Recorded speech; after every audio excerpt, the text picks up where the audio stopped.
Yahweh zon li chilo. Yahweh zon lo. Yahweh zon li kilo. Yahweh zon li chilo. Yahweh zon lo. Yahweh zon li kilo. Yahweh zon li chilo. Yahweh zon lo. Yahweh zon li kilo. Yahweh zon li chilo. Yahweh zon lo. Yahweh zon li kilo. Yahweh zon li chilo. Yahweh zon lo. Yahweh zon li kilo.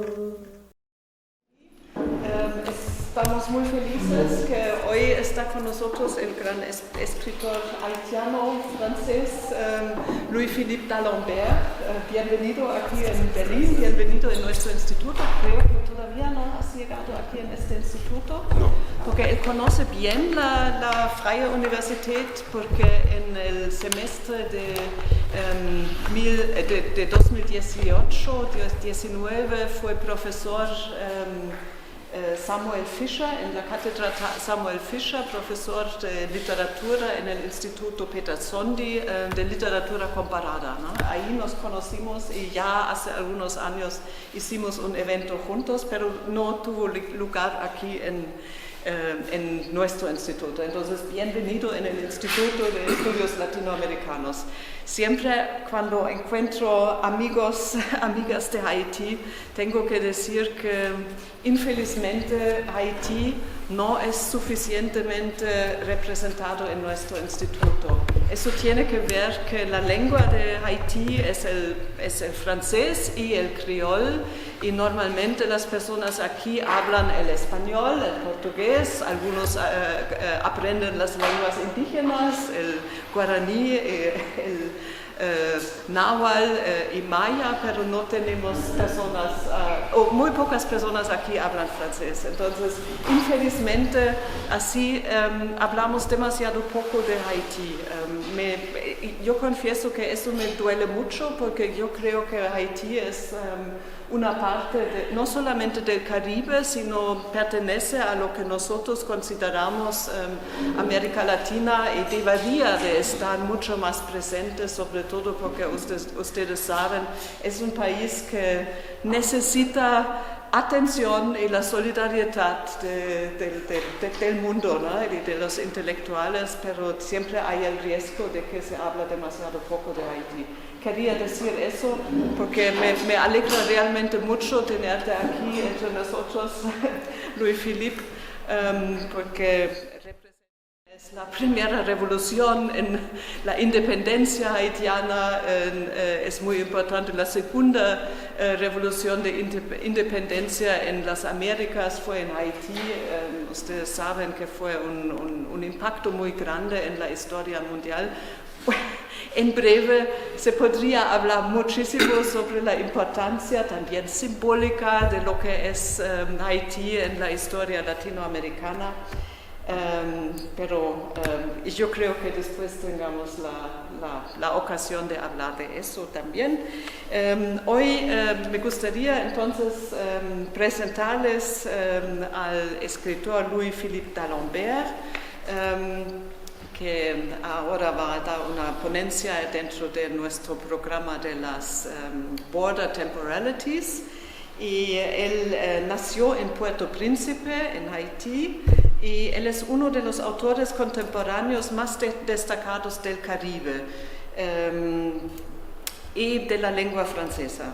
Estudió periodismo y literatura comparada en Port-au-Prince y en París, donde se doctoró en 1996 con una tesis sobre el autor cubano Alejo Carpentier.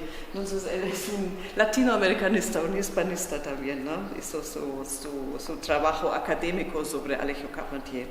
A los 20 años publicó el poemario Évangile pour les miens en 1982 y en 1993 la colección de relatos Le songe d'une photo d'enfance, el sueño de una fotografía de infancia. Poco después se publicó su primera novela de tintes autobiográficos, Le crayon du bon Dieu n'a pas de gomme. Creo que lo tengo aquí, Le crayon du bon Dieu. Voy a dejar pasar las obras que estoy mencionando.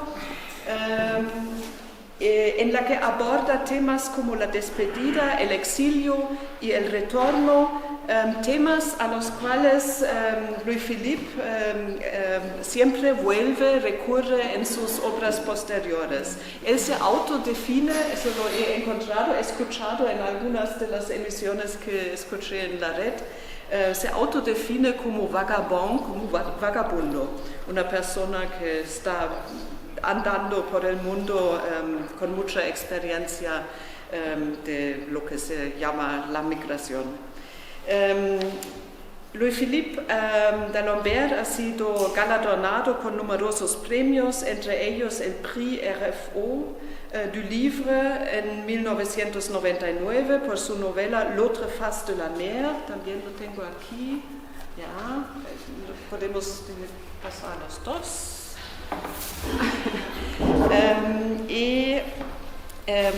En 2008 recibió el prestigioso premio de la Casa de las Américas por su novela Les dieux voyagent la nuit, los dioses viajan en la noche. ¿Ya? Y en 2019 ha recibido muchos otros premios, no puedo mencionarlos todos, pero en 2019 recibió el premio de la langue française por el libro Le Mur Méditerranée, el libro que recientemente ha sido publicado en alemán también con el título Die Blaue Mauer. Les quiero decir que estoy leyendo actualmente este libro que me impresiona mucho y seguramente vamos a hablar también de este libro después. Se trata de la migración de partes de África y del Oriente hacia Europa y lo difícil que es el pasaje. Como ya mencioné, en el semestre de invierno 2018-19, él ocupó la cátedra visitante Samuel Fischer de literatura en el Instituto Peter Sondy de literatura comparada de la Freie Universität y no sé si alguien ya lo ha encontrado en aquella ocasión. Ya se conocen. Se conocieron en esta ocasión. Okay, muy bien. Nosotros también. Louis-Philippe d'Alembert escribe sobre todo en francés, pero a veces también en criol haitiano. Sus obras han sido traducidas a varios idiomas, entre ellos el alemán y el español, y me dijeron también al portugués y al inglés. Y yo traje algunos libros en francés y en alemán. Los otros libros ustedes pueden encontrarlos, espero, también en el iberoamericano, los libros en español. Y las obras en español quiero mencionarles para que lo sepan. Los libros publicados en español son El lápiz del buen Dios no tiene goma, está también circulando, La otra cara del mar y Los dioses viajan de noche. No sé si algo más se ha traducido al español. Poesía. Y poesía, okay. Ya, sí, también es poeta, perdón, siempre tenemos ese foco en las novelas y nos olvidamos de la poesía que es tan importante. Quiero decir que Los dioses viajan de noche, ustedes se recuerdan que ha recibido el premio de la Casa de las Américas por ese libro y el libro fue publicado por la Casa de las Américas en La Habana en 2008. Bueno, como ya mencioné, en 2019 se publicó su novela Mur Méditerranée, que aborda la tragedia de las y los migrantes africanos y del Medio Oriente. La novela fue traducida al alemán con el título Die Blaue Mauer, El Muro Azul, y fue publicada en 2021 y la traductora es Christine Ammann. Tu tema hoy, Louis-Philippe, son los muros geográficos físicos, pero también los muros entre los seres humanos, cómo llegamos de estos muros concretos, físicos, que separan países, cómo llegamos a esos muros que separan a los seres humanos. El título de la conferencia está formulado en términos amplios, bastante amplios, pero estoy segura que vamos a concretar algunos de los puntos en tu conferencia o en el debate después. Nos alegra muchísimo que estés aquí, de verdad muchas gracias por venir en este tiempo. Y el título de la ponencia es de los muros fronterizos a los muros entre seres humanos. ¿Qué estrategia estética? Porque antes de todo soy escritor y lo más importante para mí es cómo hablar de las fronteras y de los muros entre seres humanos. Empezaré diciendo que en 1989, cuando cayó el muro de Berlín, había más o menos 6 barreras o muros fronterizos en el mundo. En el día de hoy, 34 años después, hay más de 70. Al mismo tiempo asistimos cada vez más a la erección de lo que yo llamo muros de incomprensión que prohíben casi cualquier diálogo entre seres humanos. Por ejemplo, la pregunta ¿de dónde hablas? Adopta la forma y sobre todo el tono de un mandato de silencio ante cualquier experiencia humana distinta de la propia. Es como si pasáramos de un muro físico entre países a barreras cada vez más impenetrables entre seres humanos.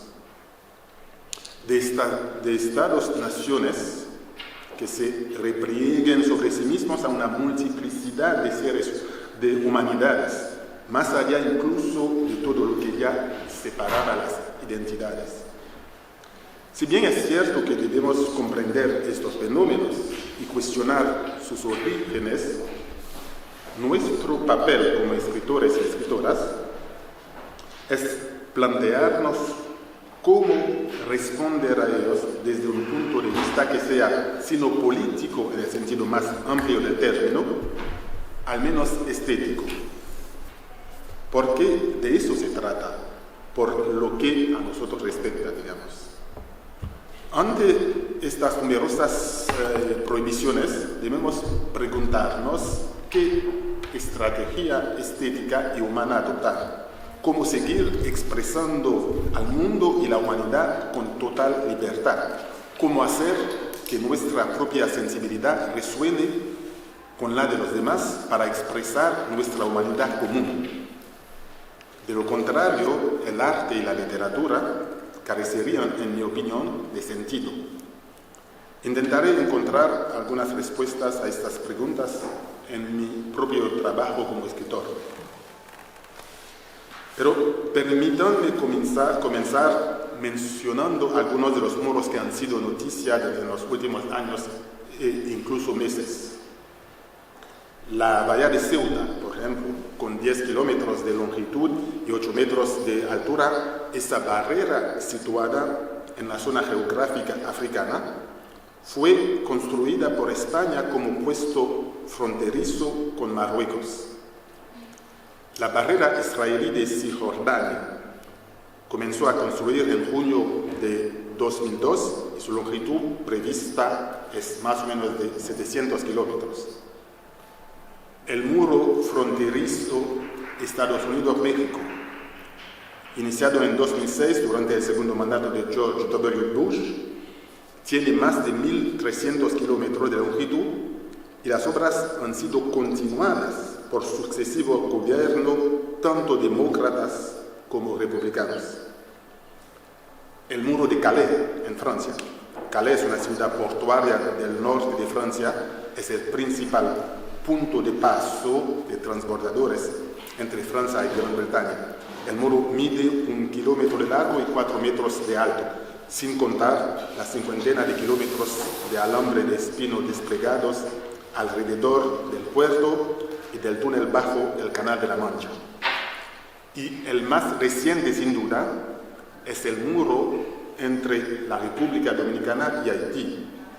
Su construcción, menos publicitada que las anteriores, fue anunciada en febrero de 2022 por el gobierno dominicano.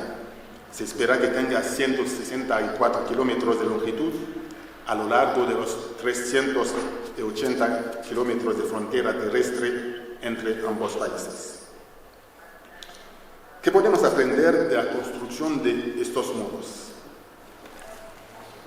Uno, yo podría decir, a menudo estos muros se han levantado por iniciativa de un solo Estado poderoso, sin acuerdo previo con el país vecino.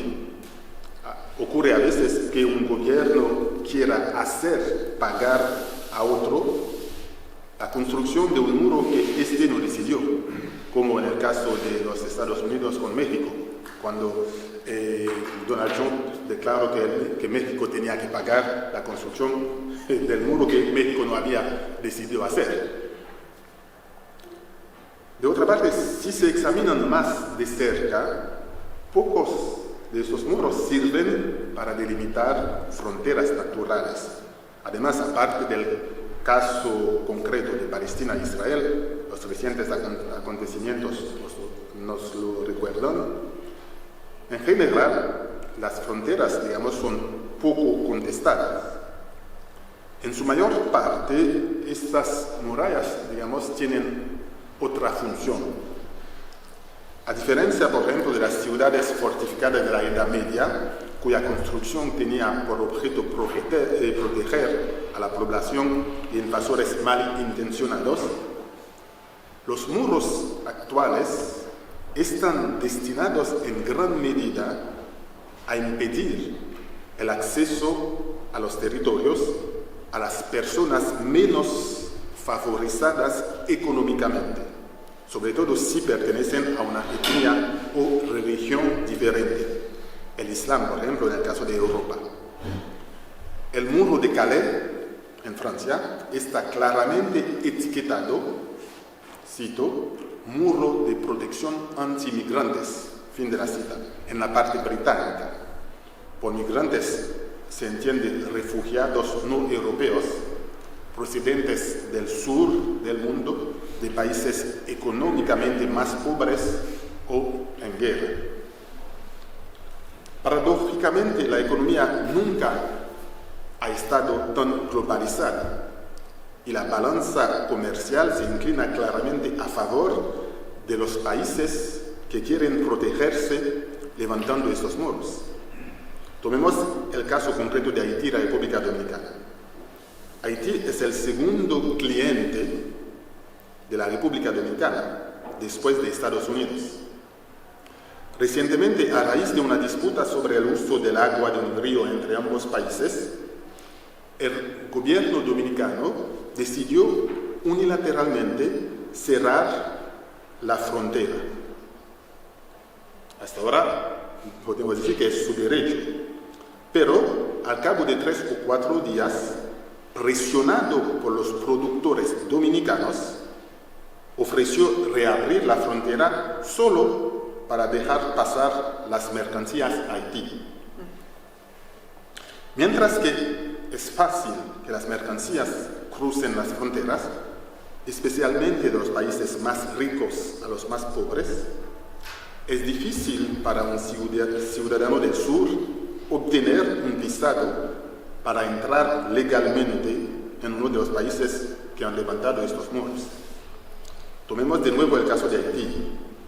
Hay que gastarse el equivalente a 2 meses de sueldo, más si se añaden los gastos adicionales, solo para solicitar un visado de países como Estados Unidos o el espacio Schengen, por no hablar de la cantidad kafkaiana de papeleo que a veces se exige: certificado de trabajo, cuenta bancaria, título de propiedad, etcétera, etcétera, solo para un visado digamos, provisorio, no para quedarse en el país para, digamos, 15 días o 3 semanas o nada más. En la inmensa mayoría de los casos, la solicitud de visado será denegada, por lo menos 85 o 90% de los casos, la solicitud de visado será denegada y, por supuesto, la suma entregada quedará en poder del consulado en cuestión. A la inversa, los ciudadanos de estos países pueden viajar sin visado en cualquier parte del mundo, en la otra dirección, excepto en países como China y Rusia, que exigen otras tantas garantías. Y a los ciudadanos y las ciudadanas de países prósperos a menudo les cuesta entender esto. Lo cierto es que hasta 1989 el muro de Berlín delimitaba simbólicamente el este y el oeste. Hoy existe un muro invisible que adopta múltiples formas para separar el norte del sur, lo que antes se llamaba el tercer mundo. Al mismo tiempo que se levantan estos muros físicos y administrativos, asistimos a un repliegue sobre nuestras propias identidades, que puede adoptar varias formas: nacionalista, por ejemplo, religiosa, étnicas, de género, etc. Estas formas generan a su vez subcategorías que tienden a un individualismo cada vez más exacerbado, a menudo en detrimento de la coexistencia pacífica entre individuos o comunidades. Peor aún, cualquier proyecto o sueño de convivencia puede percibirse como un obstáculo, un estorbo definitivamente incompatible con la expresión de uno mismo o de su comunidad, sin posibilidad de reconciliación con el otro. Esta imposibilidad de reconciliación puede manifestarse en ambos sentidos. De una parte, estigmatización y exclusión de una parte de aprobación por parte de la comunidad dominante, y rechazo a integrarse, a menudo como reacción, por parte de la comunidad dominada o considerada como tal. Esto da lugar a batallas campales prácticamente entre identidades basadas en la etnia, la religión, la geografía, el género, etc. Cada uno defiende su territorio, habita su identidad detrás de un muro casi impenetrable. Desde este lugar decidimos de una vez por todas que no hay empatía posible desde o hacia el otro. La idea de buscar el mismo puerto sin estar del mismo lado ni en el mismo camino, como canta el belga Jacques Brel en su canción Le Moribond, esta idea se vuelve completamente inconcebible. Pero tenemos que comprender también estos repliegues. No es, por cierto, este el lugar para recapitular la historia de todas las discriminaciones que han provocado este tipo de repliegues, y al mismo tiempo han dado lugar a conflictos radicales en los que cada grupo se repliega tras sus propias convicciones. Sin embargo, si nos limitamos únicamente a la discriminación racial o a la discriminación de género, esta misoginia, un ultraliberalismo desenfrenado con poca consideración por los más débiles, etc., desempeñan un papel importante. En las sociedades europeas actuales, no cabe duda de que la relación con una cierta alteridad está, conscientemente o inconscientemente, influida por lo que los académicos han denominado capitalismo racial. Este concepto, desarrollado por C.D. J. Robinson, se basa en, y cito, la elaboración, reproducción y explotación de nociones de diferencia racial, fin de la cita, que se encuentran en las relaciones socioeconómicas. Esta misma definición podría aplicarse más o menos a las relaciones de género entre hombres y mujeres, por ejemplo. En ambos casos, se trata de una estrategia ideada por un grupo dominante para justificar su propensión a querer conservar sus privilegios. Estos privilegios incluyen, por ejemplo, el hecho de que durante siglos se haya expresado la alteridad en lugar de las personas principalmente interesadas. Para quedarnos en el ámbito literario, podríamos hablar de la imagen caricaturizada y estereotipada de los negros por los autores blancos a través de lo que se conoce como blackface, o de la representación de las mujeres esencialmente por autores masculinos. Ni siquiera habló de la época en la que las mujeres tenían que esconderse tras seudónimos masculinos. Aurore Dupin, por ejemplo, alias George Sand en Francia, Mary Ann Evans, alias George Eliot en Inglaterra, solo para tener derecho a decir lo que pensaba. Cuando yo era adolescente, en las novelas que leía, algunos de los personajes, a menudo secundarios, eran designados por el color de su piel, a veces de forma neutra. Es difícil decirlo en español porque la palabra negro se dice en los dos sentidos, pero podemos decir, por ejemplo, en alemán, la diferencia entre schwarz y Neger, por ejemplo, Neger, a veces peyorativamente de forma discriminatoria. En cambio, a los personajes principales se les llamaba por su nombre de pila o simplemente como hombres o mujeres. El personaje era el hombre o la mujer. Esto significaba que su piel era blanca. Uno tenía que entender por qué no se hablaba de su color, pero yo tardé mucho tiempo en comprender que estas novelas estaban escritas por blancos que miraban a los negros y se referían a ellos del mismo modo que un lector potencialmente blanco. Del mismo modo, héroes de cómics como Tarzán, Sembla y Rahan eran inevitablemente hombres de pelo rubio y ojos azules que se desplazaban de liana en liana por la jungla africana, un caso claro de lo que hoy se conoce como apropiación cultural. Recuerdo que me dije un día, yo escribiría una novela en la que haría exactamente lo contrario, en la que diría el hombre o la mujer para los personajes negros y el blanco o la blanca para los personajes blancos. En aquel momento no me di cuenta de que estaba cayendo en la trampa de la reacción que lleva a las minorías o a las mayorías minorizadas a pensar o incluso a pensarse a sí mismas únicamente a través del prisma del pensamiento dominante, en lugar de hacerlo de una forma propia, inclusiva, más global. Una de las características del pensamiento dominante, por no decir imperialista, es que se rige en valor universal. A menudo lo que en el norte se llaman valores universales son sus propios valores que pretende imponer al resto del mundo. Etnocéntrico, este tipo de pensamiento siempre se cree verdadero, correcto y sobre todo bueno, mientras que la otra parte, por supuesto, sería equivocada y mala. El progreso científico y el dominio tecnológico han conducido a una forma de arrogancia que impide a los países del norte escuchar realmente a los del sur. Este pensamiento se caracteriza por lo menos de dos maneras. La primera es brutal. Soy más fuerte, más inteligente y me impongo.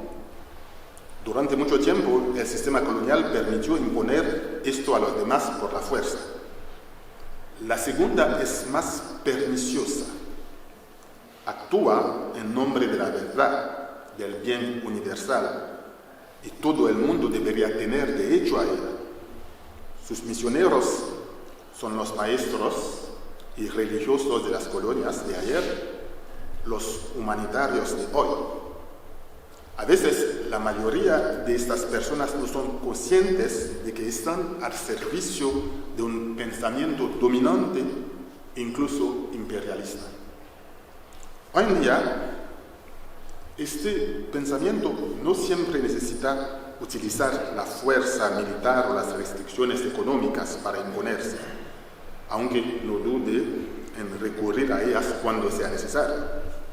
En su lugar, se basa en lo que se conoce como soft power, que no siempre es tan soft en realidad. Para establecer su dominio, puede contar con poderosos relevos, gracias, por ejemplo, a las redes sociales, las plataformas audiovisuales que imponen una determinada visión del mundo, gracias a las series, por ejemplo, los canales de noticias 24 horas, la tecnología, el derecho, eso es más importante, el derecho de injerencia que permite a un Estado poderoso de inmiscuirse en los asuntos interiores de otro Estado menos potente. Una cierta ayuda humanitaria, etc. Estos medios son sin duda menos violentos, pero igual de perniciosos en su planteamiento. Y cuando se pertenece a un grupo dominado o a la periferia, como solíamos decir, se sienten las réplicas con la misma brutalidad. Paradójicamente, son estas mismas redes las que contribuyen a la polarización de la sociedad, al miedo al otro e incluso al conflicto entre sus distintos componentes, a los que pretende convertir en dóciles consumidores. Y lo peor es que los medios de comunicación tradicionales, la radio, la prensa, la televisión, por ejemplo, hoy en día son sus portavoces. Estamos ante una serpiente o una pescadilla, como se dice en español, que se muerde la cola, alimentando la intolerancia de unos hacia otros. Un mecanismo insidioso que no acepta el menor desafío. Desde la caída del muro de Berlín, el pensamiento dominante, sobre todo el estadounidense, ha ganado la batalla ideológica, al menos en Occidente.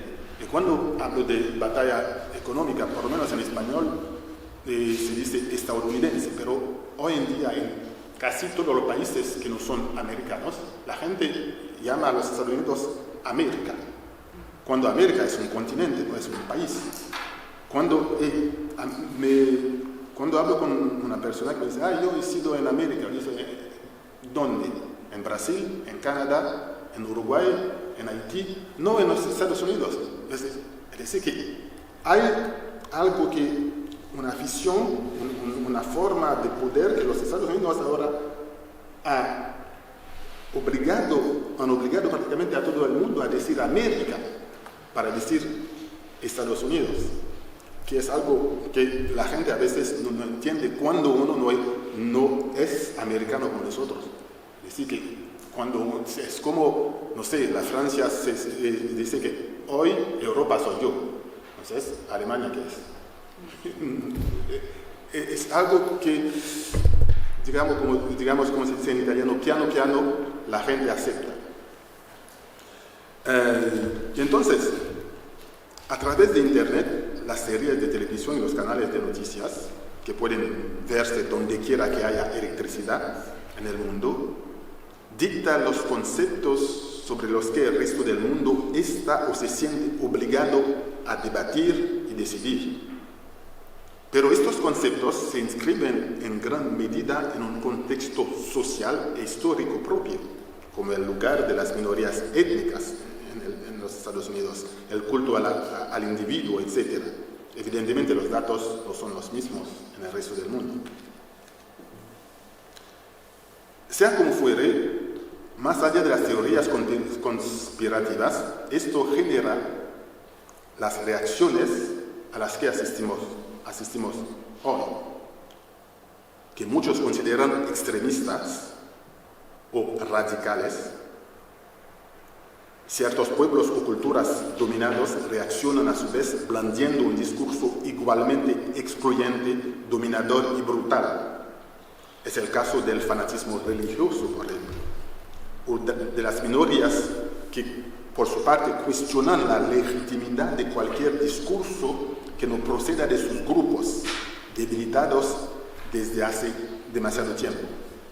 A partir de ahí, la persona múltiple que somos está asignada a nuestra única identidad visible, a saber, nuestra religión, nuestro sexo o nuestro color de piel. Al poner siempre al individuo en primer lugar, este tipo de pensamiento conduce al repliegue, a la tendencia a mirarse el ombligo, a la incapacidad de empatizar con los demás, de pensar en el ser humano como un todo, incapacidad de solidarizarse con los demás si no son, digamos, otro yo. Estamos ya mucho más allá de lo que se conoce como comunitarismo en Francia, en su sentido clásico de pertenencia a una misma raza, religión, cultura. Así, tendemos hacia un individualismo exacerbado que ve como una amenaza cualquier agrupación humana que no esté en su centro. Ahora bien, volvemos a la literatura. Permítanme decir unas palabras sobre la polémica en torno a la traducción al neerlandés de una colección de Amanda Gorman, la joven estadounidense cuyo poema se leyó en la toma de posesión de Joe Biden. La activista, personalmente hay algo que no entiendo, que esta colección de poesía fue traducida. Estoy muy feliz para ella, pero el libro ha podido ser traducido al mundo entero porque ella hace parte del imperio estadounidense, porque hay varias poetas en el mundo que han escrito poesías mucho más lindas, pero no fueron traducidas tanto y no recibieron tanta plata para hacerlo, porque ella hace parte del imperio. Pero eso es otra cuestión. La activista y periodista Janice Deul expresó en la columna su sorpresa por el hecho de que la traducción se hubiera confiado a una joven blanca en lugar de a una negra. Naturalmente, esto provocó reacciones en sentido contrario. Evidentemente, no hace falta ser negro para traducir a un negro, igual que no hace falta ser homosexual para traducir a un homosexual, o mujer para traducir a una mujer. No hace falta haber vivido en la antigua Grecia para traducir a Homero. La primera y principal cuestión es la de la habilidad y sensibilidad del traductor o de la traductora, su capacidad para captar el universo y el lenguaje del autor sin desviarse de ellos, y eso no es nada fácil. De ahí la expresión italiana traduttore traditore, literalmente traductor traidor. Es todo tan obvio. Sin embargo, la polémica a la que hemos asistido es una consecuencia, no una causa. De hecho, es una reacción a una realidad que algunos pretenden olvidar o tienden a olvidar, concedámosles el beneficio de la duda. Y la realidad que es la infrarrepresentación o incluso la no representación de una categoría en determinados ámbitos. Para decir las cosas claramente, ¿cuántos traductores negros traducen textos de autores blancos? Una respuesta de mala fe a esta pregunta sería decir que muchos traductores blancos no tienen trabajo, y es cierto, pero esto no invalida el hecho de que los negros estén irrisoriamente infrarrepresentados en este campo. La misma cuestión se aplica al cine, al teatro y a otros tantos campos. En resumen, es más fácil denunciar la polémica que se ha creado, retrotraer el debate al ámbito de la competencia y continuar con la práctica de la exclusión. Esta misma estrategia se utiliza a veces para excluir a las mujeres de ciertos ámbitos de poder. Ante tal mala fe, el riesgo es utilizarla políticamente para reivindicar una cierta exclusividad debido al propio origen étnico, cultural o sexual. Si es una autora, debe ser traducida por una mujer. Si es un negro, debe ser traducido por un negro, etcétera, etcétera. Al reaccionar así, se cae en una trampa ingeniosa y se acaba siendo visto como el que excluye cuando la intención original era denunciar la exclusión. Esto permite a la otra parte eludir la verdadera cuestión a bajo coste y seguir practicando lo que en francés se llama su entre-soi, entre ellos. Por poner un ejemplo político, en Francia, por ejemplo, se llama comunitarismo, o aún más grave, separatismo, al hecho de que una categoría de la población se ha encontrado a vivir en guetos en los que no eligió vivir. Es como si esas personas hubieran decidido de una vez por todas separarse de Francia, cuando en realidad se trata ante todo de una cuestión de exclusión, de dificultades para encontrar trabajo a causa de su etnia, de su color de piel, su nombre, su supuesta religión. Hace 2 años el gobierno actual francés aprobó una supuesta ley, entre comillas, contra el separatismo, que pretende, y cito, reforzar la cohesión nacional. Fin de la cita. Al señalar cínicamente a una parte de la población a la venganza popular, esta ley hace bien en evacuar el problema y enmascarar un fenómeno social más profundo: la negativa a alquilar pisos en ciertos barrios a esta parte de la población. Por ceñirme a la literatura, lo que deploro es que los traductores y autores, o autores, por ejemplo, negros, no encuentran trabajo ni un papel, que a un traductor negro rara vez le den un libro de un autor blanco para traducir, que los directores de cine blancos suelen decir: desgraciadamente no tengo un papel para negros, etc., sin considerarse racistas. La verdad es que no debería haber un papel para negros. Debería haber un papel para un actor, una actriz. El hecho es que estos directores ven primero un color de piel antes de ver a un actor. Según ellos, el espectador o la espectadora europea, blanca, piensa lo mismo. Ve a una persona negra, no a un actor, a un personaje. Lo que en algunos países se califica de comunitarismo y repliegue identitario tiene a menudo su origen en una forma de segregación que no dice su nombre, en la precariedad y la crisis de la vivienda. El repliegue al que asistimos hoy es a menudo una reacción a la exclusión inicial. La situación es más o menos la misma en el ámbito cultural, aunque con matices menos brutales.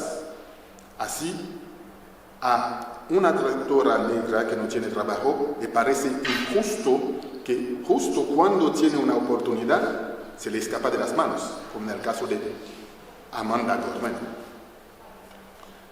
Frente a estos repliegues reales o imaginarios, que en última instancia solo sirven para consolidar el poder del pensamiento dominante, ¿cuál es el papel de la literatura y el arte?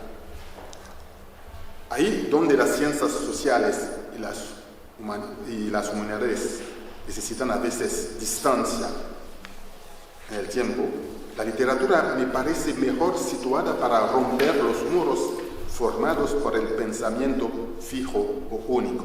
La imaginación literaria es más capaz de captar el momento, la inmediatez.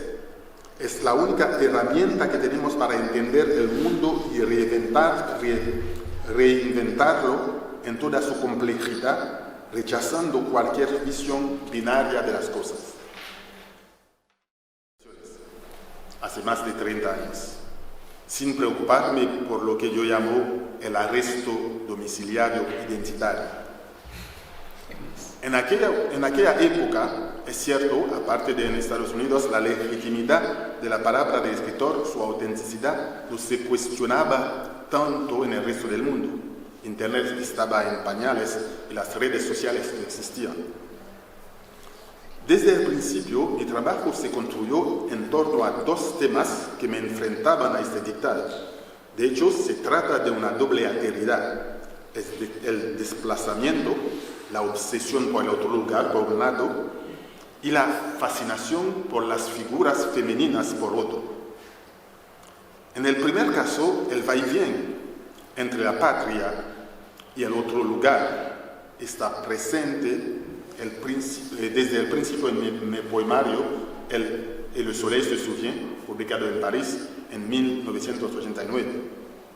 Es un tema recurrente en mi obra, que le confiere una gran apertura al mundo y a los seres humanos. Todas mis novelas están construidas en torno a un movimiento constante, verdadero elemento estructurador de la narración. Mis libros llevan a los lectores y las lectoras a Haití, por supuesto, pero también a Cuba, Nueva York, Milwaukee, París, Berlín, Italia, África, Oriente Próximo, etc. En ellos aparecen personajes de todas las edades, géneros, religiones y orígenes. Así que cuando aborde, por ejemplo, al tema del terremoto, quizás ustedes saben que hubo un terremoto en Haití en 2010 exactamente, que hizo algo como 250.000 muertos. Pero cuando yo aborde el tema del terremoto en mi novela Balade d'un amour inachevé, Balada de un amor insatisfecho, lo hice a través del terremoto del 6 de abril de 2009 en L'Aquila, Italia, a través de los ojos de un inmigrante no europeo de fuera de la comunidad, extracomunitario, como se llama en Italia. En el segundo caso, los personajes femeninos siempre han desempeñado un papel protagonista en mi obra. Mieux Méditerranée y Une histoire romaine, la historia romana, mi novela más reciente, son sin duda dos de mis libros más emblemáticos en ese sentido. Me gustaría centrarme en Mieux Méditerranée, publicada en 2021 por Nagel und Kimche y traducida al alemán 2 años más tarde con el título Die Blaue Parade.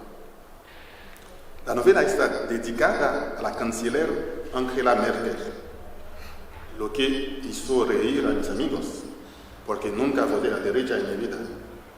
Para mí era una forma de saludar el coraje político de una mujer, a pesar de los riesgos que corrían ella y su partido político, en el momento en que otros países europeos encontraban 1000 excusas para no acoger a los inmigrantes del sur. Para escribir esta novela, pasé más de un mes en la isla de Lampedusa, donde pude recoger testimonios de mujeres refugiadas, reunirme con una asociación de acogida de inmigrantes, entrevistar al alcalde de la época hostil a los inmigrantes, hablar con el cura de la isla, que a menudo se encontraba entre dos bandos. A partir de mis investigaciones y de la información recopilada, imaginé la historia de 3 mujeres a bordo de un pesquero: Shoshana, judía ibo nigeriana; Semar, cristiana ortodoxa eritrea; y Dima, musulmana siria. Todo separa a estas mujeres: su etnia, su religión, su estatus social. Del mismo modo, en el barco hay 3 clases. La mayoría viaja en la bodega, un gran porcentaje en cubierta y una ínfima minoría en 2 camarotes sobre colchones de espuma, al abrigo del viento. Aunque todo separe a las 3 mujeres, todas aspiran a una vida mejor, tienen la misma fe y la misma determinación para conseguirlo. Desde el inicio yo estaba decidida a contar esta historia a través de los ojos de las mujeres, pero lo hice ante todo desde una perspectiva realista.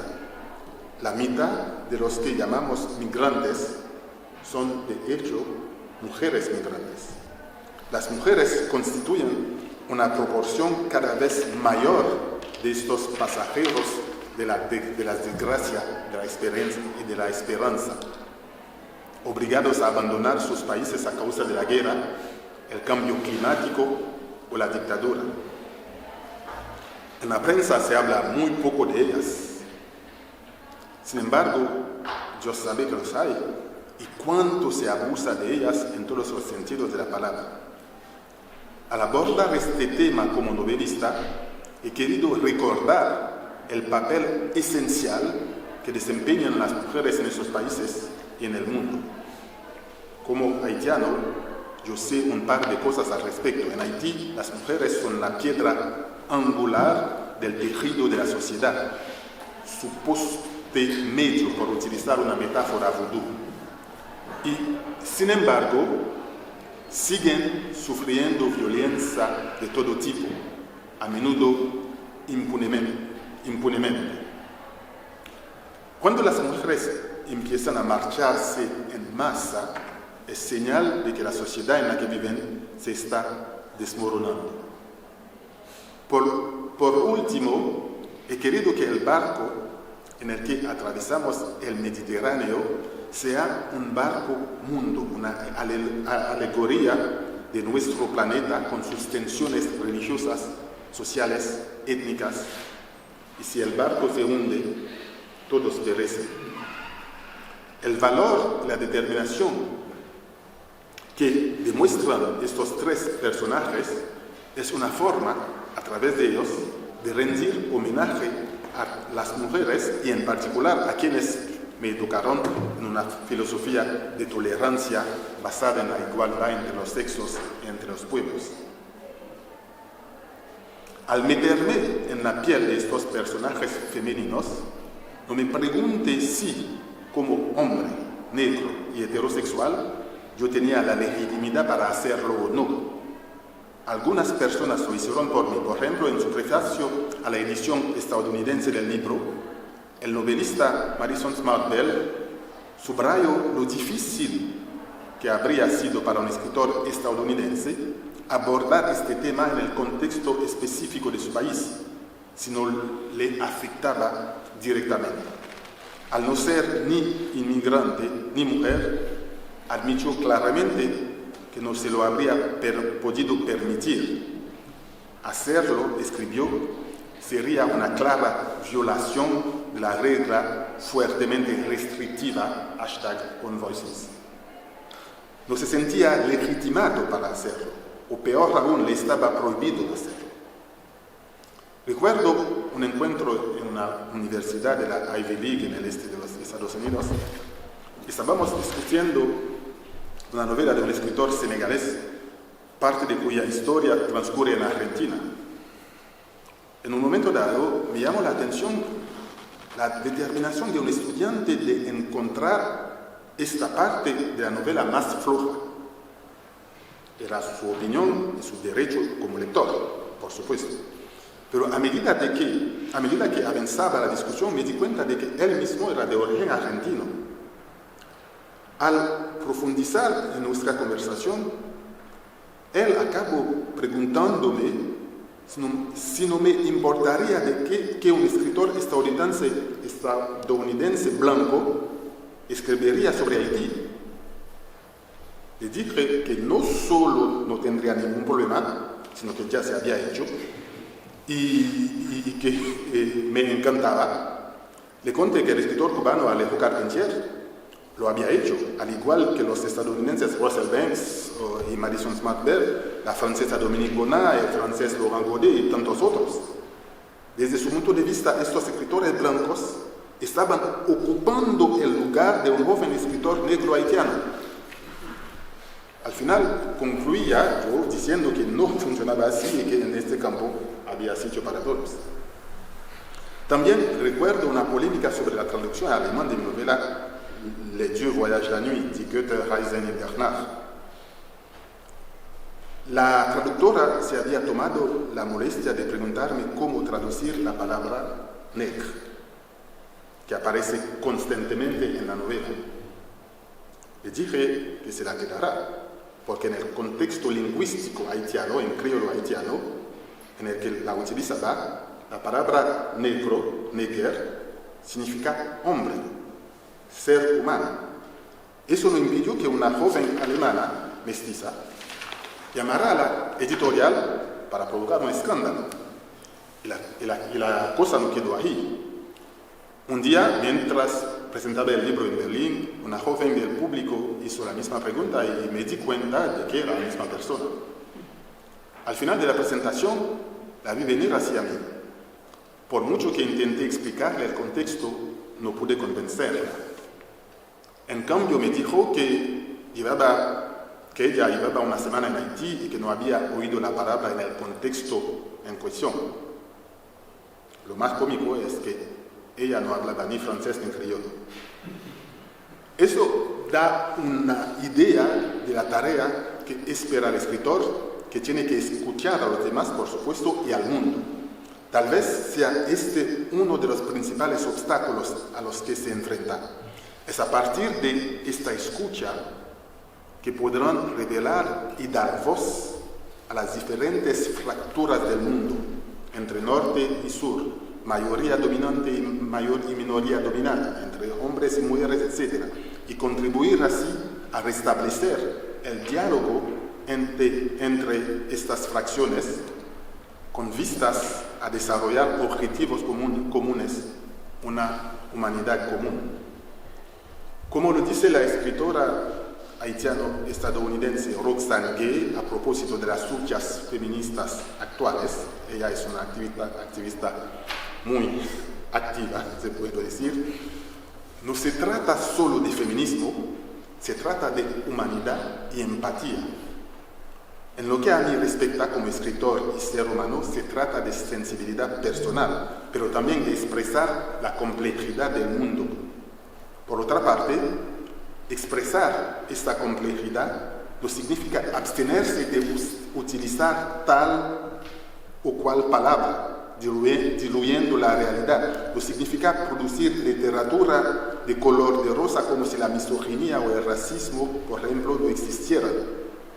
El simple hecho de que un escritor no utilice una palabra discriminatoria u ofensiva no significa que esos sentimientos y sus consecuencias nocivas desaparezcan de la realidad del mundo.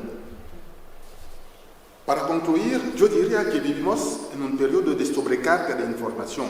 Incluso en los países menos avanzados tecnológicamente, la información circula constantemente en los medios de comunicación, en Internet, en nuestros teléfonos móviles. Es por eso que yo no tengo celular para proteger. Una noticia borra otra, sin dejarnos tiempo para pensar. Hay que esforzarse mucho para intentar escapar. Debido a esta frenética carrera por la información y a la competencia masiva que suponen las nuevas tecnologías, los propios periodistas no siempre tienen tiempo de comprobar sus fuentes. Si a esto se añaden las redes sociales, donde los estados de ánimo sustituyen a menudo a las fuentes y los argumentos, se crea o se refuerza un número considerable de estereotipos. En un intento de protegerse, ciertos individuos o grupos de personas tienen cada vez más tendencia a formarse sus propias ideas de las cosas y a aferrarse a ellas contra viento y marea. El otro es percibido en el mejor de los casos como indigno de interés y en el peor como una amenaza. De ahí la tentación de replegarse sobre uno mismo, de construir un muro entre él y Dios. Al negarme a dejarme arrastrar por este frenesí, el escritor que soy intentó ir más allá de los estereotipos que distorsionan lo humano. En New Mediterráneo, por ejemplo, no hay emigrantes, sino personajes femeninos con una historia y con un nombre. volver a dar un nombre a estas mujeres, contar sus historias, decir que cerca del 90% de los que quieren irse no llegan a Europa, sino que emigran a los estados del sur del mundo, cerca de su tierra natal, les devuelve su humanidad. Eso es lo que me gusta llamar mi empatía humanista. En el momento en que crece el rechazo de una humanidad común, en nombre, paradójicamente, de la humanidad, reivindico la vieja utopía de un planeta único para todos, para no repetir los errores del pasado. Gracias.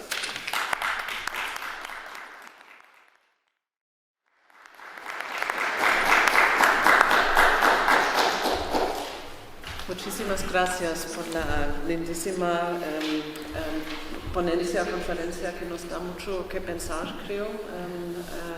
Les invito a poner preguntas. Quizás para abrir el debate voy a preguntarte algo que se conecte un poco con el libro Mur Méditerranée y con lo que dijiste sobre las tres mujeres, que me ha impresionado mucho. Me estoy preguntando, ¿ellas son destinos individuales? Pero a la vez yo tuve la impresión de que sí representan también grupos, son un poco también personajes que representan grupos de mujeres de diferentes ángulos, porque una es musulmana, como tú dijiste, otra judía, y admiro muchísimo cómo colocas también la religión, la cuestión religiosa en este libro, ¿no? Entonces mi pregunta es un poco, ¿son ellas individuos o representan algo más? Sí, por supuesto representan algo más, porque nosotros no somos, como se dice, no somos isla como ser humano. Nosotros hacemos parte de un todo también. Y lo que a mí me molesta es cuando el individuo en una sociedad ultraliberal, que es el individuo cuenta mucho más que lo colectivo, digamos, que el individuo es lo que es normal. Por ejemplo, si tomamos un régimen político como una dictadura, lo sé de qué estoy hablando, nací y crecí bajo una dictadura, entonces lo sé que en una dictadura no hay espacio, digamos, para el individuo, por supuesto, pero en el mismo tiempo el individuo que si yo soy aquí, si escribo una novela sobre la migrancia, por ejemplo, la migración, no estoy escribiendo esta novela solo porque he migrado yo también, porque hago parte de una historia que es una historia de la inmigración, desde el inicio, desde el principio. Por ejemplo, nosotros en América, en el continente, nosotros somos migrantes. Somos los negros, los blancos y los mestizos. Hay nativos, felizmente todavía que están, pero nosotros hacemos parte de esta, digamos, de esta migración. Y cuando escribo una novela como Mur Méditerranée, escribo esta novela también con esta historia, con la historia digamos, de lo que se llama como se dice en inglés, ya estoy pensando en otro idioma, del pasaje, ¿no? De pasar de la trata de los negros. Pero esta es una primera parte. Y la segunda parte, estoy también de una generación de los años 80, donde habían los boat people que partían o de Cuba o de Haití para ir a los Estados Unidos. Es decir, que escribo también la historia con esta realidad. Decir que en Mur Méditerranée, por ejemplo, tenemos, no es por acaso que hay una judía, hay una musulmana y hay una cristiana, porque son las 3 religiones más conocidas en el mundo, aunque existían otras religiones, pero son las 3 más conocidas. Entonces, para mí, estas mujeres tenían que representar al mundo entero. Es decir, que es por eso que he hablado de barco mundo. Es decir, que para mí es como una alegoría de lo que era para que cada uno, hombres y mujeres, negros y blancos, podían reconocerse a través de estos personajes. Es decir, que, pero ellos tienen una historia. Cada uno tiene su historia propia, pero en el mismo tiempo hacemos parte de un todo, hacemos parte de una cultura, hacemos parte de una historia familiar, hacemos parte de tantas cosas. Y es por eso que era para mí importante hacerlo, de escribir la novela de esta manera.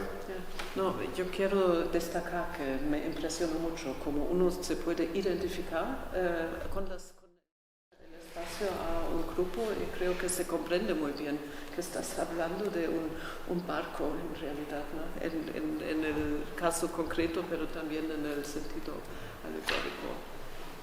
Sí, por favor, si tienen preguntas. Sí. Ya. Yo tengo también, muchas gracias primero. Yo tengo también una pregunta sobre Mediterráneo, y mi pregunta sería acerca del título, o sea, acerca de la percepción del Mediterráneo, no como un espacio, ¿no? O un espacio de conexión, tal vez, sino como un muro. ¿Podría decir algo sobre eso? Sí, por supuesto. Encontré el título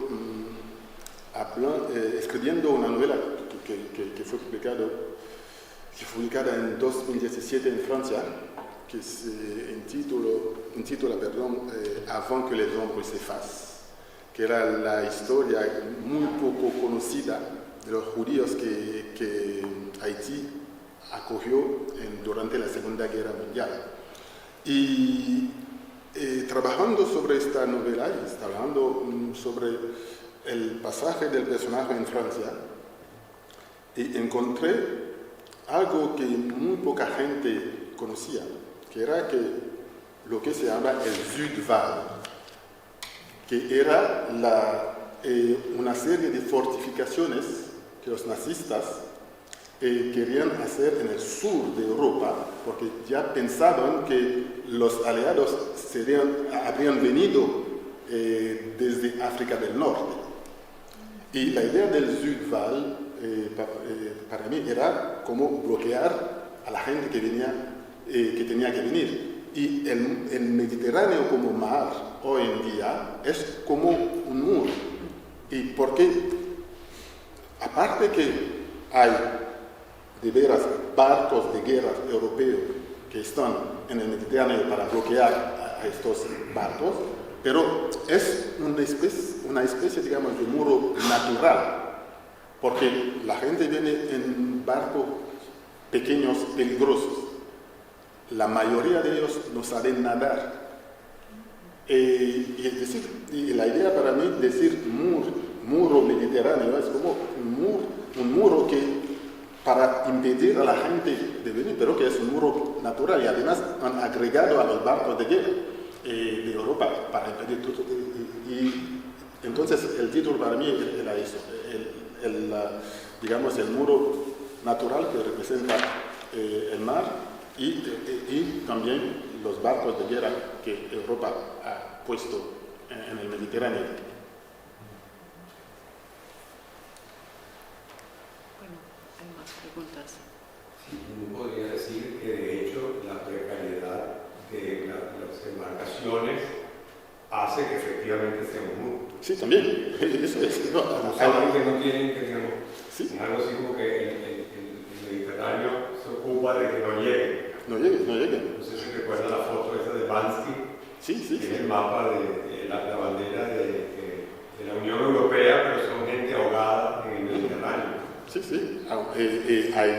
Cada año hay millares de personas ahogadas en el Mediterráneo, pero son muchísimas. muchísimas. Es eso, es un verdadero muro natural que... Muro y cementerio, ¿no? ¿Cómo? Muro Un de cementerio también. Hay más observaciones. Otro comentario. ¿Sí? Moacir, después los Miguel. Muchas gracias. Interesante. Quería preguntar sobre la estrategia estética, porque cuando se discute políticas identitarias, se acostumbra decir que la gente crea identidades contra la humanidad común. Pero hay un aspecto que es hablar de identidades. Hablar de identidades. Es también una manera de decir que los universales, lo blanco como yo, tienen una identidad. Y para el poder de los blancos, de los hombres blancos, esta identidad precisa ser no sé, pesquisada, disfrazada, precisa ser cubierta. Para que los otros, una mujer tiene una identidad de mujer, un negro tiene una identidad de negro, pero el blanco no es una identidad.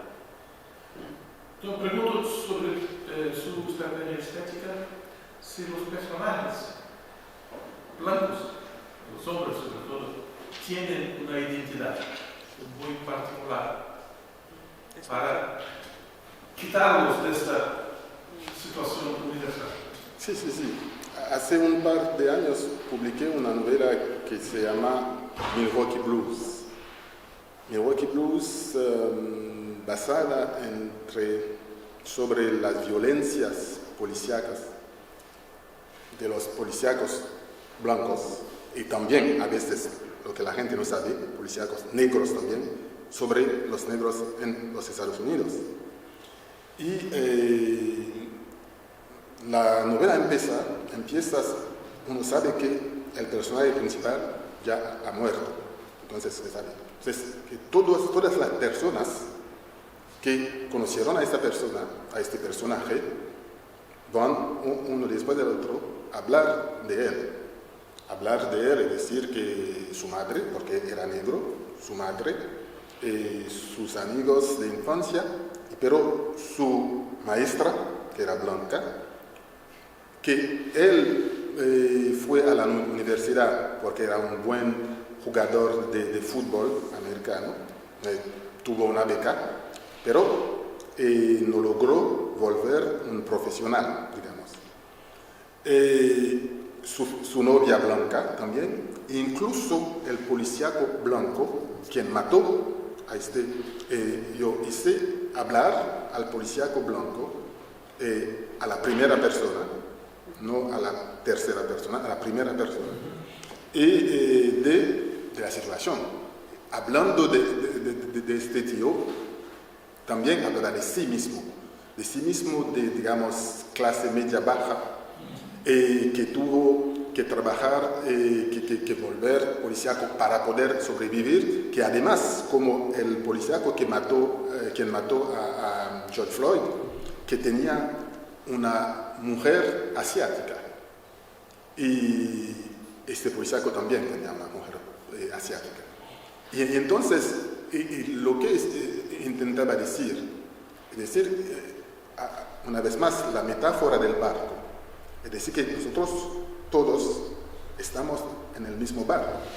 Es decir, que este hombre blanco, o este hombre, digamos, que hoy en día, no sé, que para mí, en el contexto actual, es muy difícil, me parece, ser un hombre blanco, porque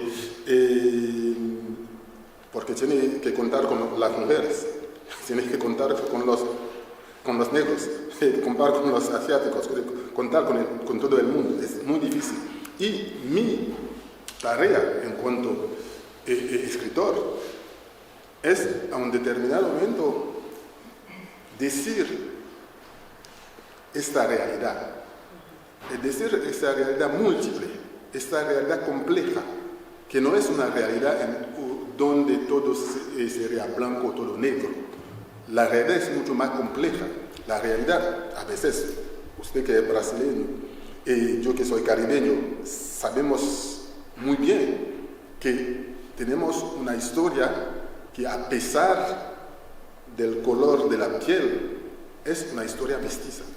Y es por eso que el escritor de lo que estábamos hablando antes, el escritor cubano Alejo Carpentier, hablaba de Mediterráneo caribeño. Y para él el Mediterráneo caribeño quería decir también que nosotros tenemos, hay otro escritor, poeta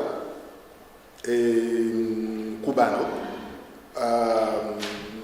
que ha escrito, que ya estoy buscando el nombre, que es un gran poeta, que ha escrito un poema que se llama La balada de los dos abuelos, en el que habla del abuelo blanco y del abuelo negro.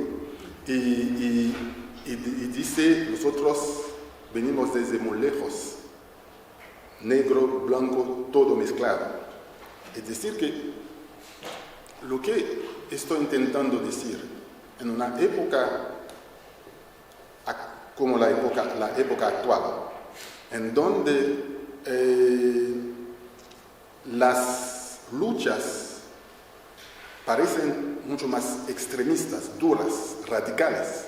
Es decir que, en cuanto a escritor, no tengo que perder de vista la idea de que nosotros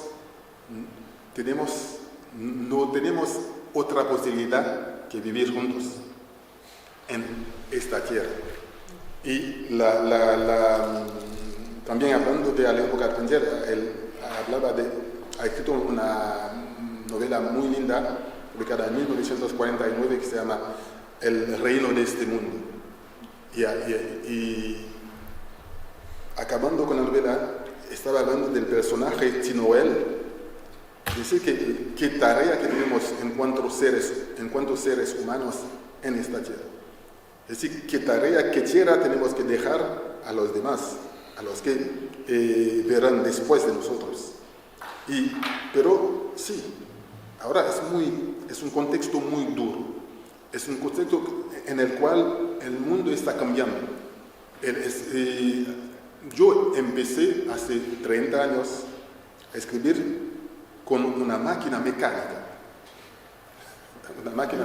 ¿sabes? Que hacía un ruido tremendo.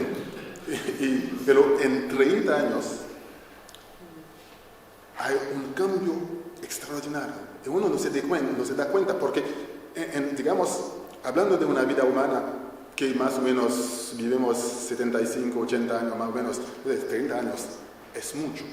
Pero a nivel global no es absolutamente nada. Y las luchas a las cuales asistimos hoy, ya la humanidad ha vivido estas luchas, en otras formas. El feminismo, por ejemplo, no existe hoy. La lucha de los años 70, por ejemplo, fueron duras también. Pero es verdad, no tenía, digamos, que no había internet, no había como se dice en español, casa de resonancia, no sé si dice caja de resonancia, que es internet hoy. Es decir, que las cosas, hay lo que se llama en francés el tribunal mediático. Es decir, que se pueden matar fácilmente a cualquier persona poniendo en internet, diciendo cosas que no son verdaderas para nada, pero tú puedes matar a alguien.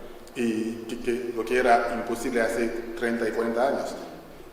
Pero, a pesar de todo eso, decir que hay una generación que está también buscando su camino. Está tratando de existir también como nosotros habíamos intentado existir con otras formas de lucha. Es decir, que para contestar a la pregunta, para mí, el hombre blanco también tiene una identidad, pero esta identidad, lo que estoy intentando decir, antes de ser blanco, antes de ser negro, antes de ser musulmano, antes de ser cristiano o judío, este hombre blanco es un ser humano. Y en cuanto ser humano, también tiene una especie digamos, de relación con cualquier ser humano. Y es lo que intento decir como estrategia estética también, para mí. Que no es fácil, porque esta cuestión de legitimidad, ¿no? Que la gente, ¿cómo yo puedo hablar? Yo soy hombre, negro, heterosexual. ¿Cómo puedo hablar, por ejemplo, de un homosexual? O de un blanco, o de una mujer. Pero yo digo que tengo este derecho. Y nadie me puede impedir hacerlo. Tú puedes, por ejemplo, tú tienes el derecho, como ser humano, como persona, no comprar el libro que escribo.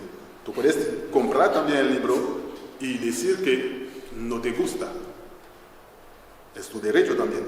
Pero yo, en cuanto escritor, en cuanto ser humano, es porque para mí es también una cuestión ética. Es una cuestión ética. Es decir, que hay la estrategia estética, pero dentro hay también, digamos, que la cuestión ética. Es decir, que no, para mí no puedo escribir algo en el cual no hay un lugar para esta ética en cuanto a ser humano. Que es difícil, pero estoy intentando hacerlo. Muchas gracias. Yo creo que para nosotros ¿No? es un... Sí. ¿Elsa? Sí. ¿Quería preguntar algo? Sí, por favor. Una pregunta. Quería saber si tu libro No, la Más voz, alto, la más voz. alto. quería preguntarte si tu libro de Mediterranean World fue traducido también en italiano y cuál es la recepción ¿En italiano? este libro en italiano. Todavía no, desafortunadamente. Me hubiera gustado, pero todavía no. Tengo otra novela, la penúltima, Milwaukee Blues, fue traducida al italiano, de la Celerio, pero muy mediterráneo, todavía no. Ella es italiana, por eso está... ¿De italiano? ¿De dónde? Di Parma. Parma. Ajá, y por eso con Lampedusa, ¿no? Siento que el tema del Mediterráneo como muro sí es algo como muy sentido, muy presente. Sí, es algo muy presente, sí. Y lo que me dio un poco de esperanza en pensarlo en términos más borrosos, quizás. En términos más Porosos. Una iniciativa de Lampedusa que en el 2008 hizo construir una puerta sí. por parte de los artistas en la isla misma. Y eso como para dar un poco esa imagen o símbolo de que si no se trata de un muro duro, sino más bien que se puede, pues yo digo en mis palabras, porosos, quizá. Y en esa consideración también, siempre pensando a lo que existe, de que quizá la literatura más que las ciencias sociales tienen los herramientas para romper los muros.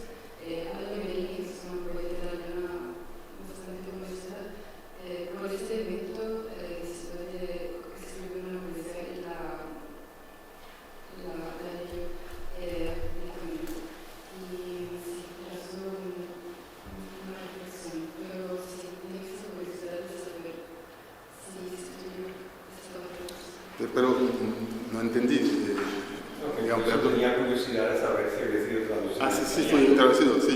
Y entonces todavía no, espero que algún día, porque tengo otras novelas traducidas al italiano, sobre todo, por ejemplo, la novela sobre el terremoto del Áquila, se traducido al italiano el Milwaukee Blues, traducido al italiano Dalla Celerio, pero todavía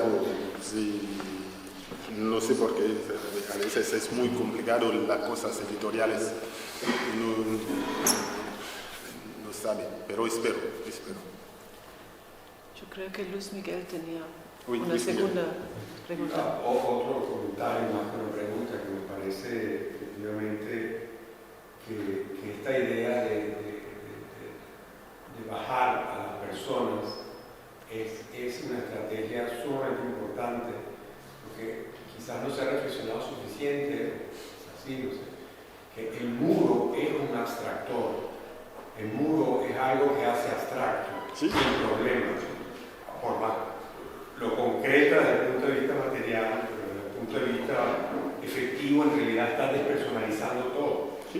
Lo que hay aquí es una masa y aquí otra masa que se repelen. Entonces, esta idea de lo concreto del muro, que en el fondo es una abstracción,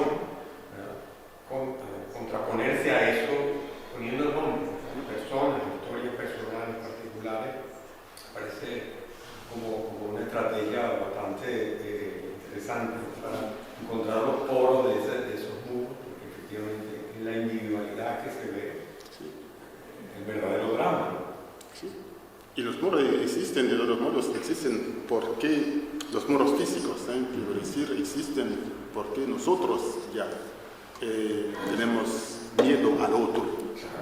Tenemos miedo al otro porque es diferente, porque es, no sé, de otra religión, porque es el hombre que tiene miedo a la mujer, o la mujer que tiene miedo al hombre, o de la sexualidad de la persona, o de, no sé. Entonces, tenemos este miedo dentro de nosotros, y es por eso que también construyamos muros físicos, y todo viene de esta. Lo hacemos, y el problema es que estos muros no protegen verdaderamente, porque por fin caen estos muros. Es decir, que se puede destruir estos muros, ¿no? Ocurrió en Berlín, aquí en 1989. Entonces, los muros que existen ahora, es decir, que es una falsa protección. El muro físico, perdón, es una falsa protección. Es decir, que lo que tenemos que hacer, antes de todo, es de hacerlo, de combatir dentro de nosotros. Porque lo podemos hacer. Hay una poesía, no sé si existe en español, sí, por supuesto, pero de Victor Hugo. Victor Hugo, que cuenta, la poesía se llama La Conscience, digamos, la conciencia. Y cuenta la historia de Caín después que había matado a su hermano, Abel. Y Caín estaba intentando esconderse del ojo de Dios, ¿no? Estaba intentando hacerlo, ha construido casas enormes, murallas enormes, siempre veía el ojo que lo estaba mirando.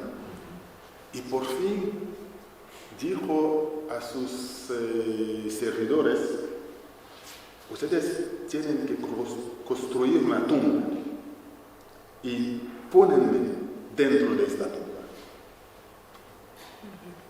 Lo que hicieron, por supuesto. Y el último verso de la poesía era el ojo estaba en la tumba y miraba a Caín.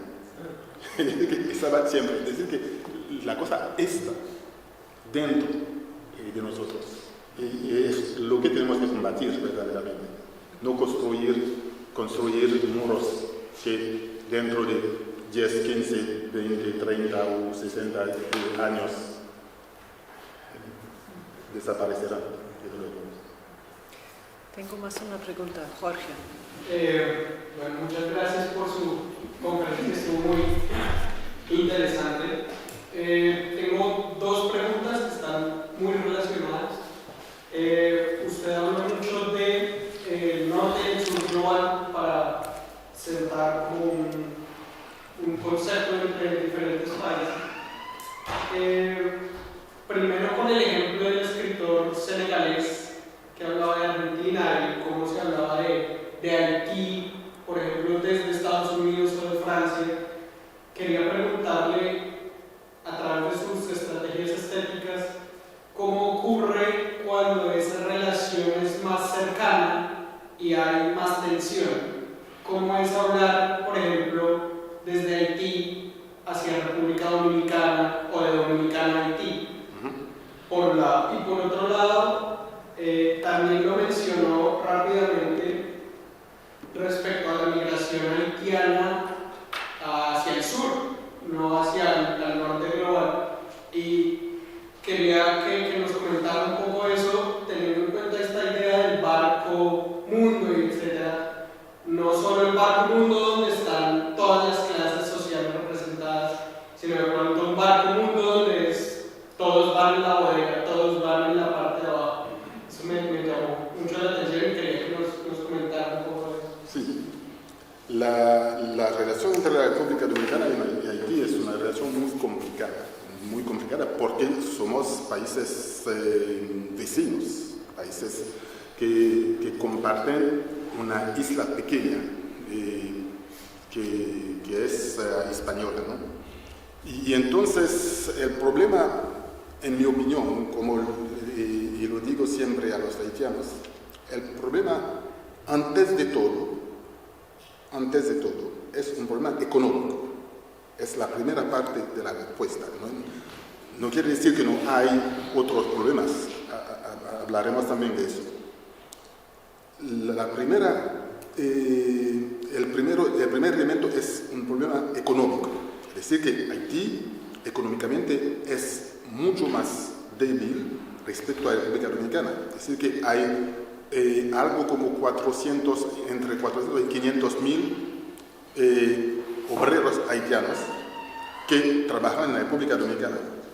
Pero tenemos que saber que la República Dominicana, a pesar de todo, es también un país del tercer mundo.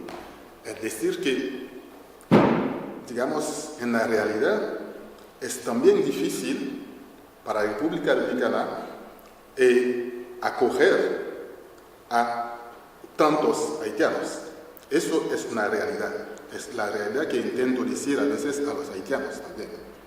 Es decir, que la República Dominicana, porque los ciudadanos y las ciudadanas dominicanas intentan también viajar para Puerto Rico, para los Estados Unidos, incluso para las islas pequeñas francesas, como Martinica, Guadalupe, etc.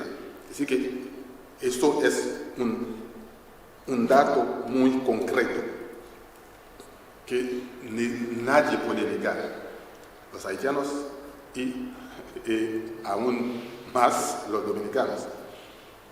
Pero hay otro problema.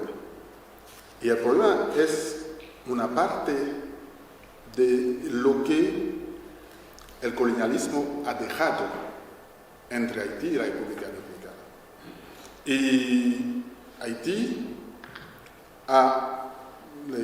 Susana lo estaba diciendo antes, es el primer país americano a abolir la esclavitud en el continente.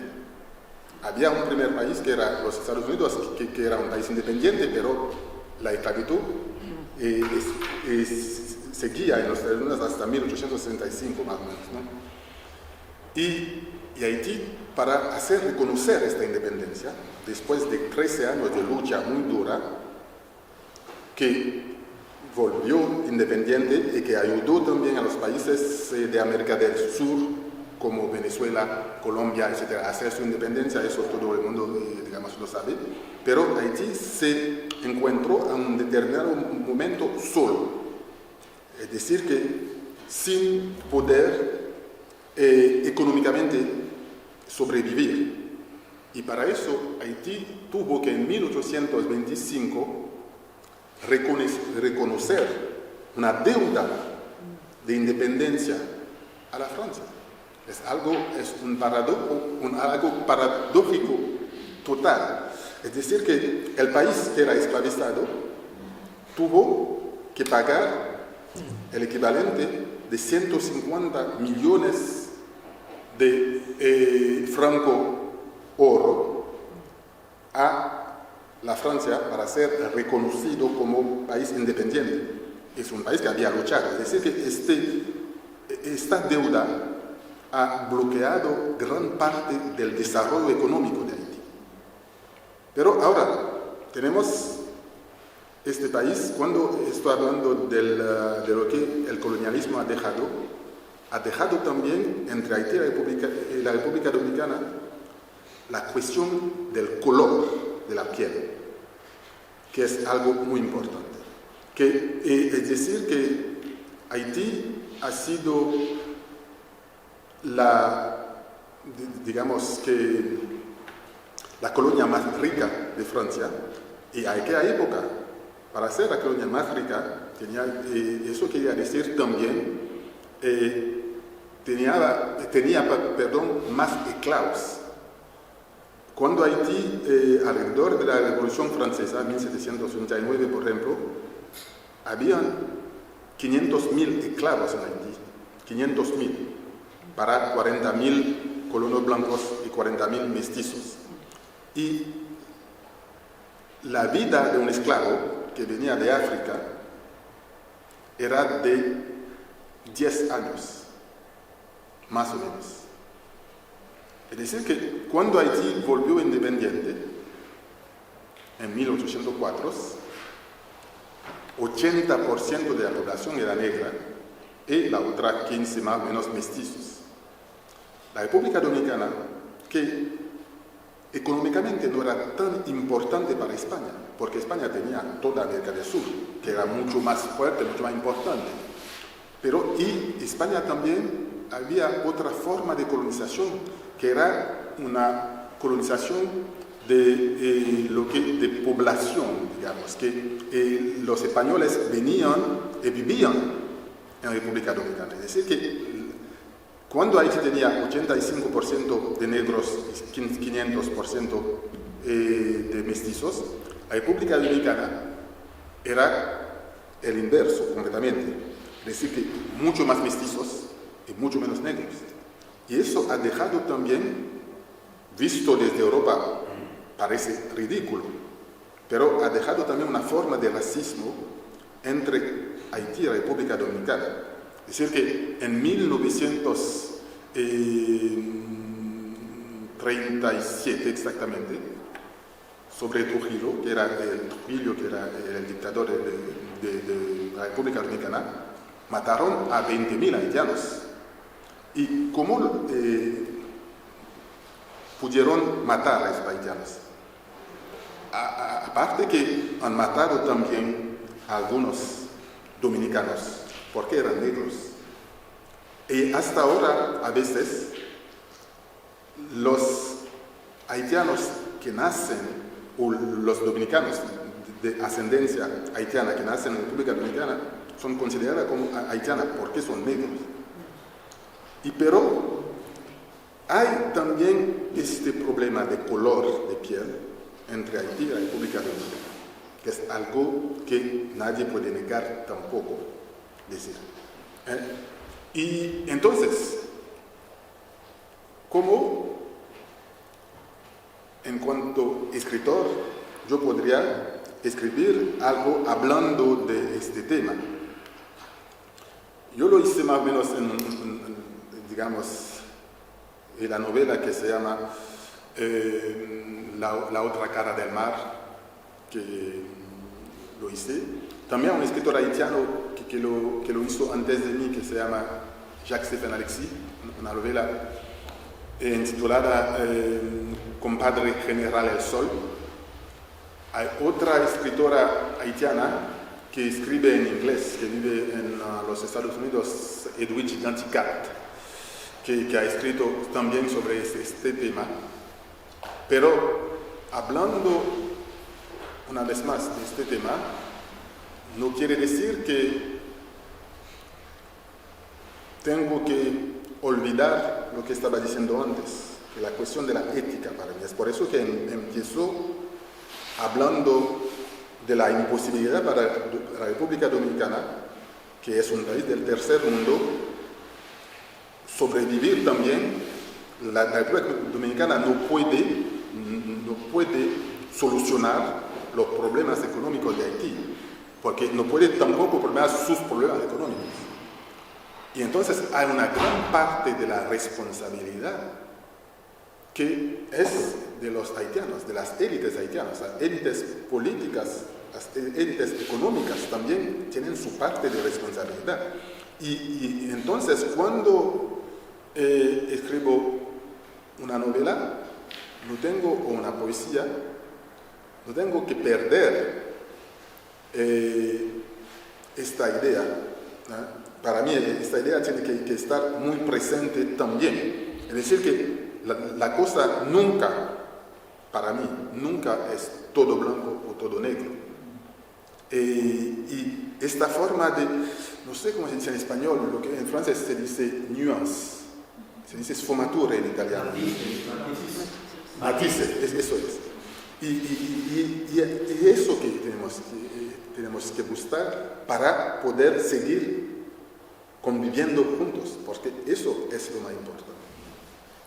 Y lo hago siempre. Pero cuando hablo también de estética, no es solo una estética, digamos, temática. Estoy intentando hacerlo también con la lengua que utilizo. Por ejemplo, mi última novela, que se llama Una historia romana, una historia romana,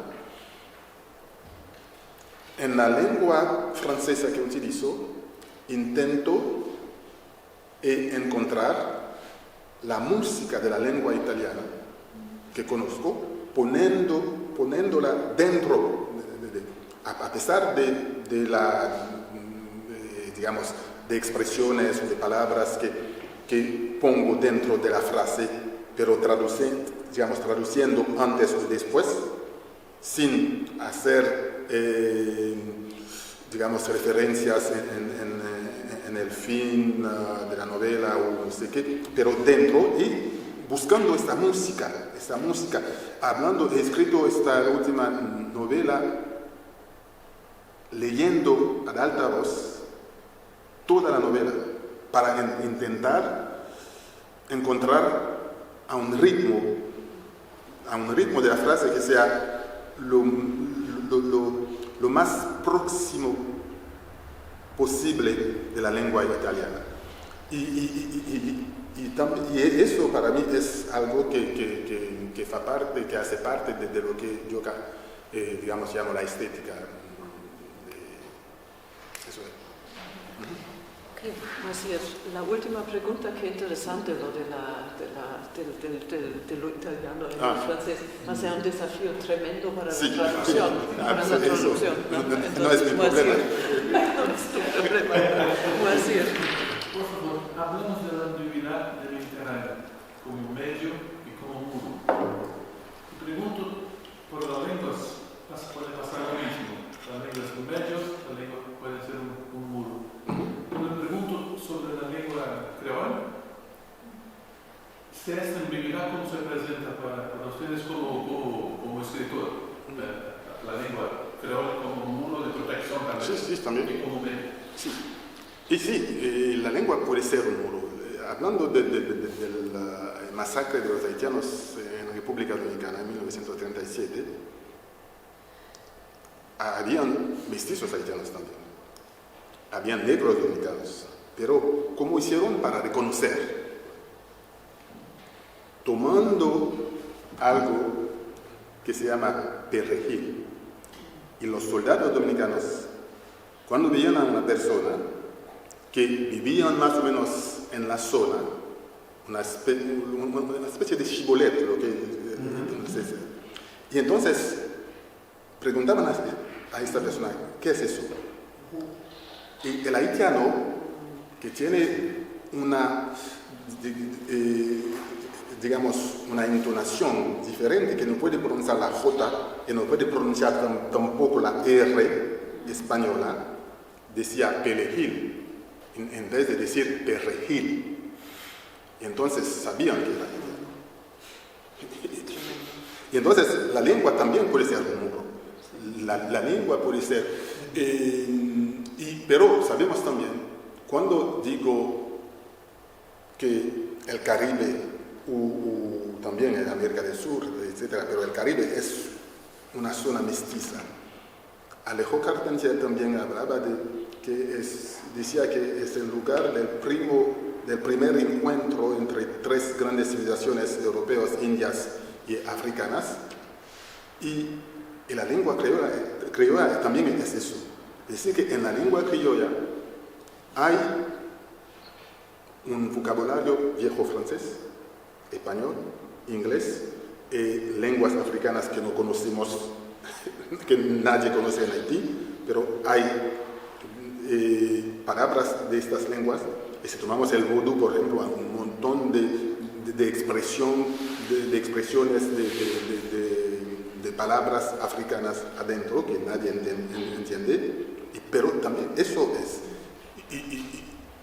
Y es por eso que cuando escribo en francés, la lengua francesa que utilizo nunca será la lengua francesa de un francés. Pero tampoco será la lengua de un haitiano, no solo porque cada escritor tiene su idioma propio, sino también que he vivido en otras partes del mundo. He vivido varios años en Italia, he vivido un poco en los Estados Unidos, he vivido en Israel, etc. Y entonces, cuando hablo, cuando escribo, hay algunas referencias que para mí, que son necesariamente italianas. Cuando escribo, hay algunas cosas que son de otros países donde he vivido, donde no ha vivido otro escritor haitiano. Y es por eso que... Pero quizás me viene mucho más fácil porque soy del Caribe. Porque desde el inicio es una zona del mundo que es una zona, digamos, global, que es una zona mestiza. A pesar de todo, a pesar de los problemas que tenemos entre Haití o República Dominicana u otros, etc., pero es una zona en donde nosotros desde el principio hemos aprendido a vivir con todas las herencias, ¿no? Con las cosas que vienen de todas partes del mundo. Creo que es una maravillosa palabra final. Philippe, muchísimas gracias por la estupenda conferencia, muchísimas gracias por las lindísimas reflexiones que surgieron en el debate. Yahweh zon li chilo. Yahweh zon lo. Yahweh la zon li kilo.